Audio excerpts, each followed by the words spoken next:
Hey guys, welcome to the CO visit. Colin here, always with my trusty coffee. Well, one of the things that you really think about and analyze after being one of Jehovah's Witnesses are your relationships, friendships, family, all that stuff.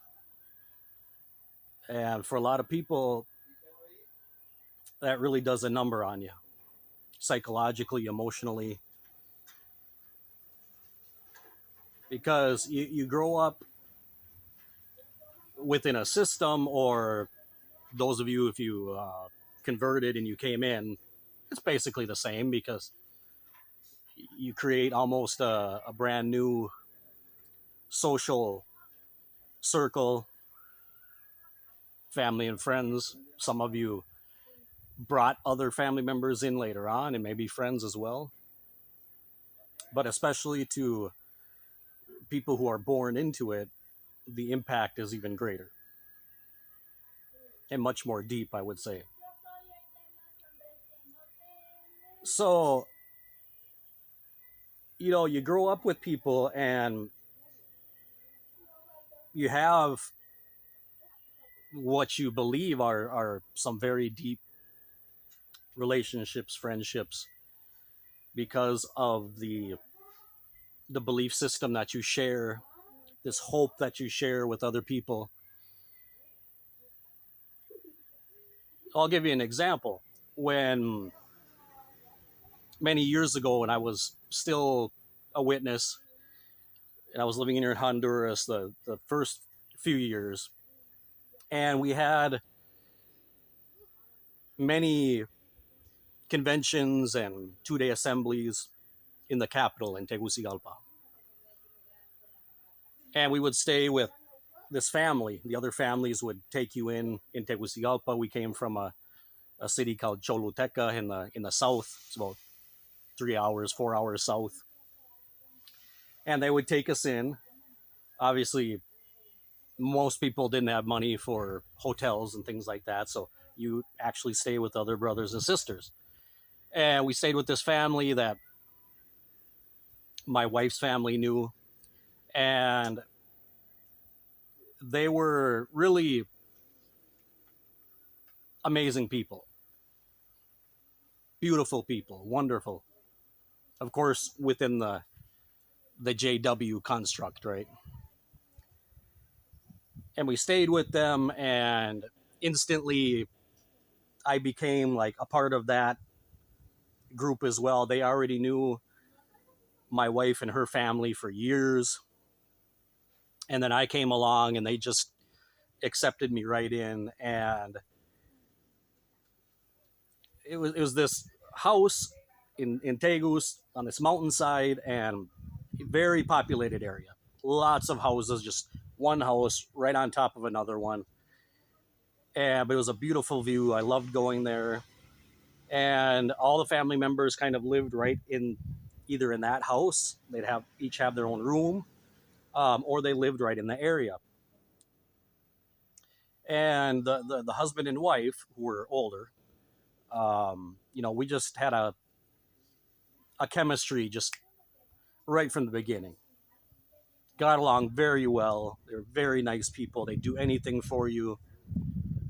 And especially the husband, whose name was Rene and myself became very, very good friends. I would say, like in your lifetime, you can probably count on one hand how many of those, like very, very close friends that you're willing to really open up around and let yourself be vulnerable. The kind of friends you can cry with. The kind of friend that maybe uh, becomes like a substitute for a father or a mother. That level of friendship. Very close. And then After 2014, when I had my abrupt severing of myself to the organization, all of a sudden, all of those deep rooted friendships that you thought would surpass, I guess very naively. I mean, what was I thinking? You know, what did I expect? What can you expect, right? Sometimes you go back, and then after so many years, you think, well, if I talk to this person, or if I maybe send a text message to this person or that person, or give them a call, they'll be happy to see me. They won't care. And I had a situation like that, and this was before this was pre beards being okay. It was still in the you still had to be clean shaven. But anyway, and then got complete rejection and said, they told me, sorry, we can't talk to you. You're no longer serving Jehovah. Boop, and they hung up. So that kind of response, and you get that from people, right? We can't talk to you. And this was pre, where they were lighting up on how they talk to disfellowshipped ones and disassociated ones. So they were still in full 100%. You're out of the organization. We can't talk to you. And so what does that do to a person emotionally and psychologically? Well, it makes you go back and reevaluate and analyze all of your relationships that you've ever had. What were they really based on? Was there any substance there, really? Was it ever sincere? It felt that way. But yet, in the end, all it took to completely break that friendship of years, some of decades, all it took was leaving a religion.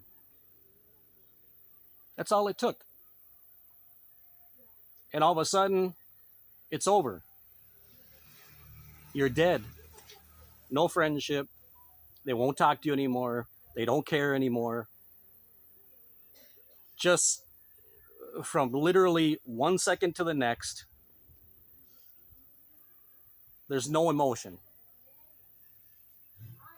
And you know that they'll talk about, just say, what a shame. They talk about people like that. What a shame. I can't believe brother so-and-so or sister so-and-so. He was so strong. But Satan got to him. He let doubt creep in. He got spiritually weak. Oh, he didn't stay close to Jehovah's, Jehovah's organization. All those things. And that's all it took.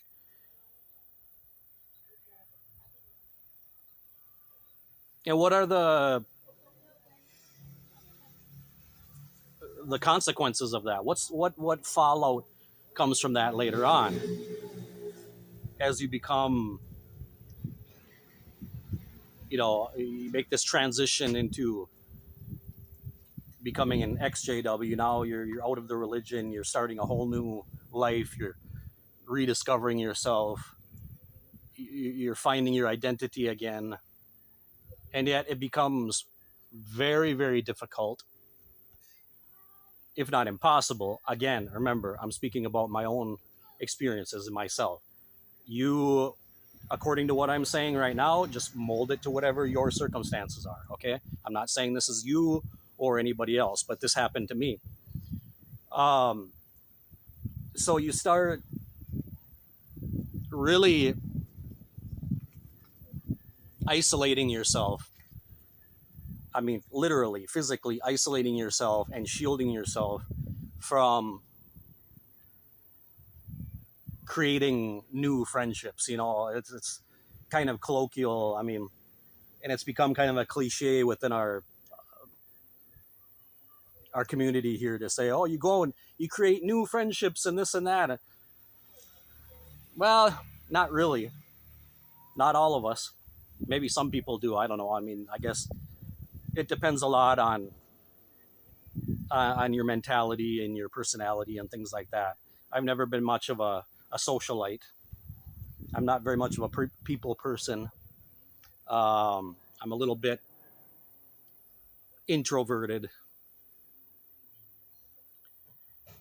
And my desire completely went away of having any other meaningful relationships other than with someone of the opposite sex, maybe, having a partner and things like that. But other than that, like just having friends, going and hanging out, doing stuff like that, in my case, uh-uh, no. Because, I look at it and I go, wow, I mean, look what happened to me before. And it takes so much time. Friendships take time. It takes effort. It takes sacrifice. And you have to find time to, spend with your friends and things like that. And then I think, you know, is it really going to be sincere? And maybe it can be, but that's kind of like the trauma that you bring with you from being in that high control group. Because if I make these new social circles and I make new friends, what could be the next thing that could just end a friendship? Could it possibly be religious views? Could it be political views? Definitely. We've seen, especially, and that's the same thing happens here. Same thing happens here with the different political parties. It's very difficult, if not impossible, just like in the States, you know, uh, to maintain friendships and relationships with people if they're on the other side of a political spectrum or if they support a certain political party or candidate. Same thing happens here. And that can very easily end a friendship. And so I think, man, if people are so, I mean, they've got their lines drawn in the sand and they're so radical about these things. And from year to year, it's just gotten worse and worse and worse. Where, if I'm friends with someone and then I find out, or they might find out about me that I'm from, I kind of support, or my views are more in line with this political party and they're from the other one or this one or that one. And, they're going to call me a narco. They're going to call me corrupt. They're going to say, you support this and that. And then next thing you know, it goes cold. And so the easiest thing is you don't relate with anybody. You don't mix with anybody. And that's kind of how I've been that way ever since I left the Witnesses. And this is kind of a confession to everybody out there, but I don't have friends. I don't have friends. I don't have anybody where I go over to their house or visit them. Nobody comes here outside of, my wife and children. And you know what? I'm absolutely fine with that. I don't even have the desire. I have quote unquote work friends.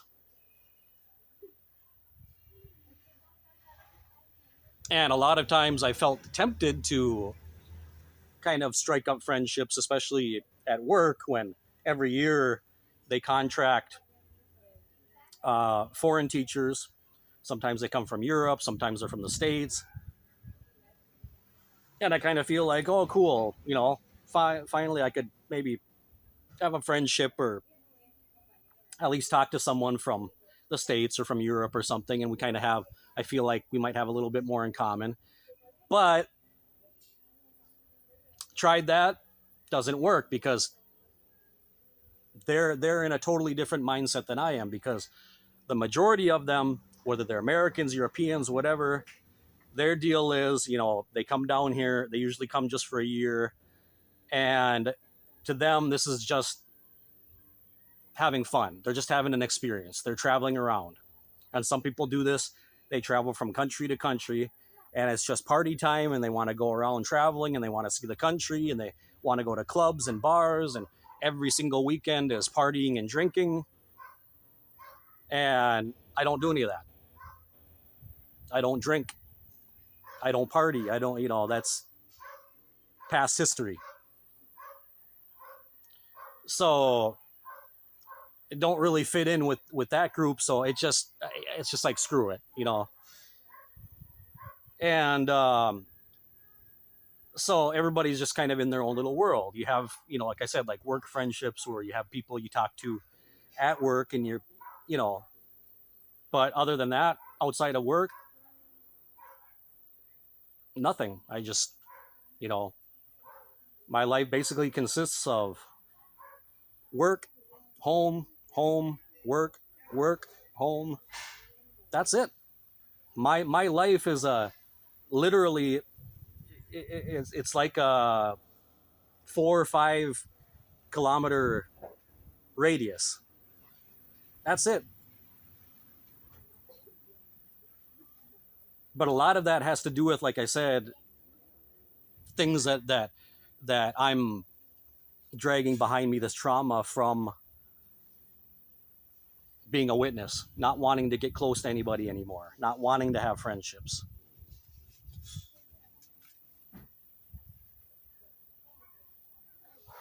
And so it is what it is, I guess.